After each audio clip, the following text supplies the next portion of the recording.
Alexander the Great, Julius Caesar, Genghis Khan, Napoleon Bonaparte. The end of the four great conquerors.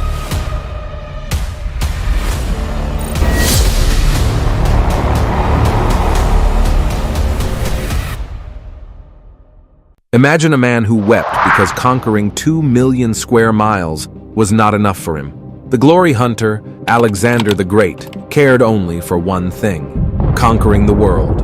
He threw his army into battle without fear for defeat, as if he was immortal, and why wouldn't he think that? The man was on a victory spree for 10 years. His men were tired and wanted to return home so they could enjoy the luxuries they had won, but their king cared for no riches. He didn't even care much for ruling, only conquering. It was all going well for him until he hit a wall in India. Alexander lost many men while fighting Porus, his most challenging battle. He was reportedly wounded himself while his horse died in battle. He kept pushing his men, but across the river was another vast Indian army refreshed and ready while his men tired and weak. They begged Alexander to call it a day, call it a campaign, or call it an empire, but return home. And for once, Mr. Won't Listen to Anybody was forced to comply. This was the beginning of the end for him. Infamous for his drinking habit, he went overboard one night and fell seriously ill.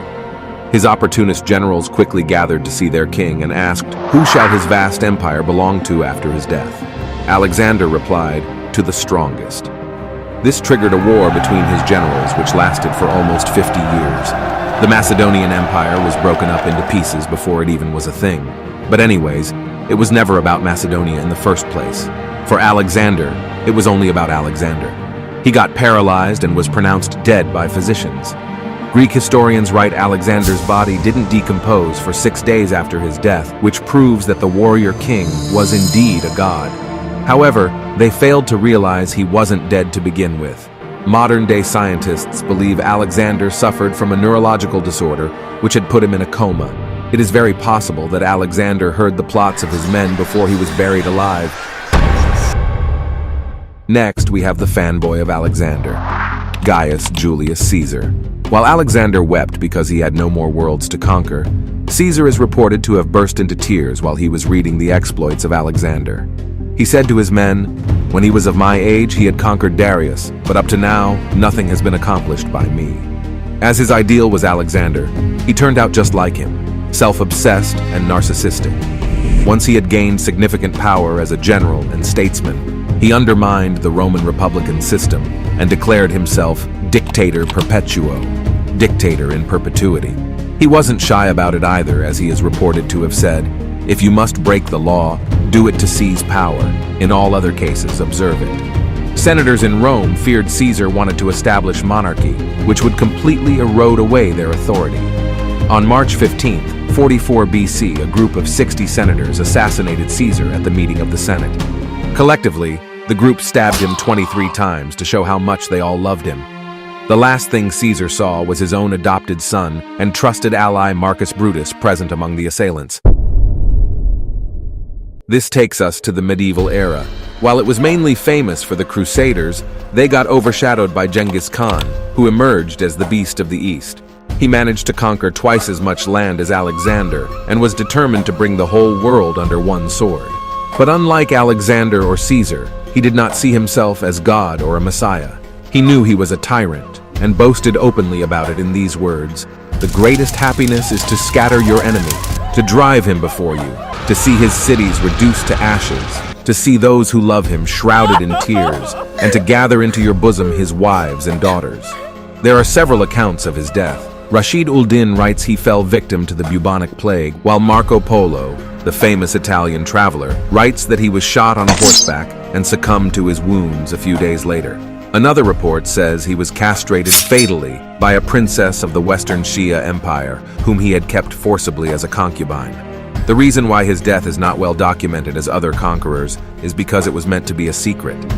Before dying, Khan instructed his family and followers to keep his death a secret as it occurred at the worst possible time. The Mongols were at the vital stage of their 20-year long-desired conquest of the Western Shia Empire. That conquest was more important for the dying Genghis Khan than his own grand funeral.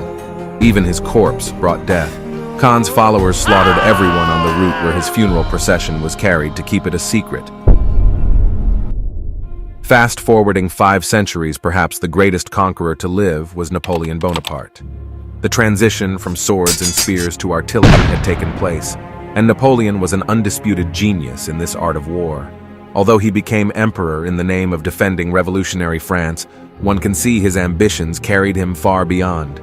His personality was probably even more bizarre than the rest of the great conquerors. Caesar considered himself to be the only messiah to his people.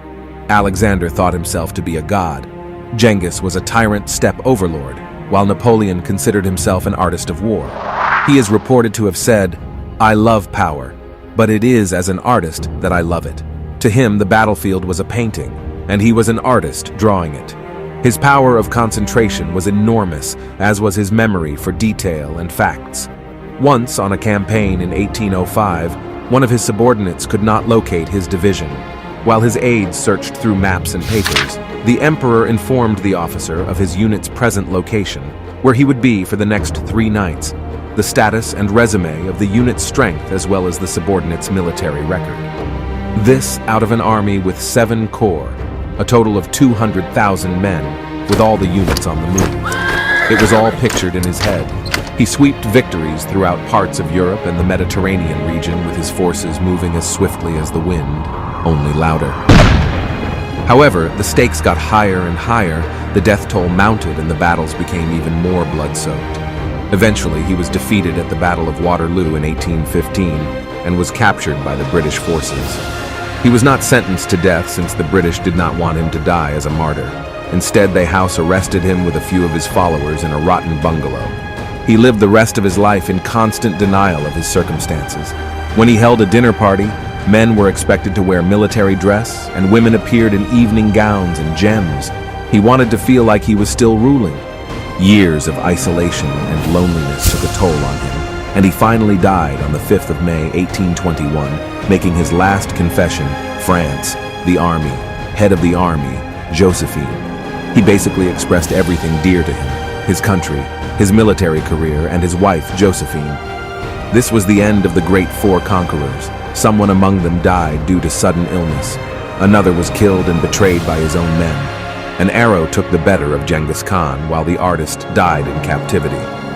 Although the 4 great conquerors left this world in different circumstances, they had but one thing in common. They all died desiring for more.